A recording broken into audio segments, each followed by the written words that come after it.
देखिए, नीतीश जी की परेशानी बढ़ती जा रही है।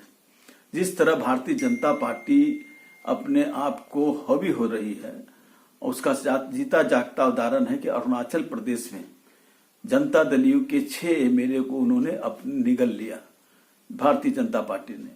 और जिस तरह से बिहार में भी भारतीय जनता पार्टी जिस तरह से फैसले ले रही है और जिस तरह से अंकुश लगाने का काम कर रही है, जो मुख्यमंत्री के दायित्व होते हैं उसका भी हावी होकर करके भारतीय जनता पार्टी उस तरह के फैसलों का घोषणा कर रही है। ये अपने आप में जनता दल यू के जो एमएलए हैं वो सब परेशान हैं और कुछ हारे भी बीजेपी के कारण।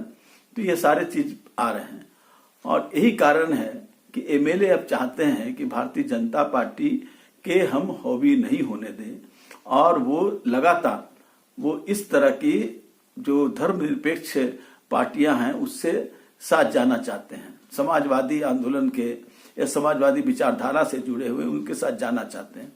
हमसे ही जनता दल यू के 17 एमएलए राष्ट्रीय जनता दल के संपर्क में हैं और वो आतुर हैं जनता दल यू छोड़ने के लिए। अब सवाल उठता है कि वो क्यों आतुर हैं, तो मैंने पहले ही बताया क्यों आतुर हैं, लेकिन हम लोग उसको अभी रोके हुए हैं।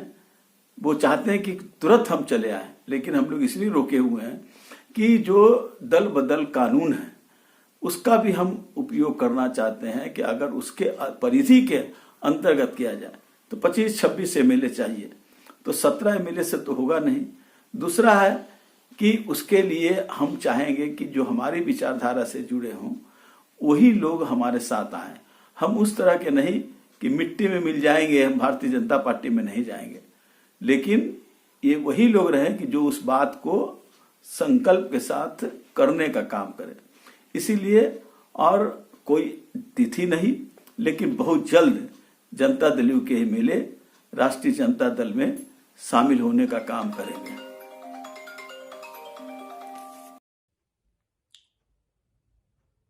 देखिए, राष्ट्रीय जनता दल के नेता श्याम रजक जी जिस तरीके का बयान दे रहे हैं वो अपने आप में हास्यप्रद है। हमें समझ में नहीं आता है कि राष्ट्रीय जनता दल के नेता किस तरीके से ये बयान दे रहे हैं। कौन सी पॉलिटिकल पार्टी का नेता कौन सी पार्टी में शामिल होगा, इसका निर्णय 14 जनवरी के बाद हो जाएगा। श्याम रजक जी, आप चिंता मत कीजिए, हम बता देंगे कि राष्ट्रीय जनता दल और कांग्रेस के कितने विधायक एनडीए के साथ आने को तैयार बैठे हैं। रही बात 14 जनवरी के बाद जो आप भविष्यवाणी कर रहे हैं, पहले आप ये तय कर लीजिए कि श्याम रजक जी 14 जनवरी के बाद राष्ट्रीय जनता दल में रहेंगे कि नहीं रहेंगे। देखिए, एनडीए पूरी तरीके से इंटैक्ट है, हमें किसी तरह का कोई मतभेद नहीं है।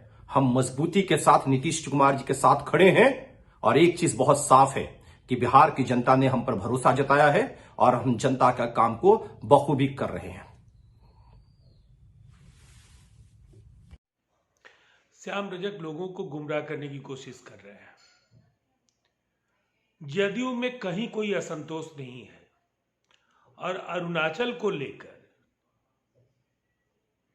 जदयू आहत जरूर है, लेकिन जदयू के विधायक नीतीश कुमार जी के करिश्माई व्यक्तित्व और उनके कृतित्व से परिचित हैं और किसी के झांसे में वो नहीं आने जा रहे हैं। ये अलग बात है कि दावा करने वाले श्याम रजक भले ही ये कहते हैं कि 17 विधायक उनके संपर्क में है, दरअसल वो अपनी पार्टी के विधायकों को पहले संभाले जो तेजस्वी यादव की कार्यशैली से खासे परेशान हैं और नाराज हैं।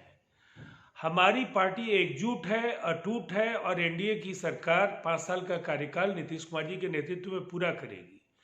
लेकिन तेजस्वी यादव और उनकी पार्टी एक ऐसे भटकाव के शिकार दल के तौर पर देखा जा रहा है जो केवल दूसरों की आलोचना, दूसरों की खामियां, लेकिन कभी भी न खुद का उनका कोई रोड मैप है, न जनता के बीच रहने का कोई मादा है और इसीलिए अनावश्यक बयानों के जरिए बिहार की जनता को राजद के नेता गुमराह करने की लगातार कोशिश करते रहे।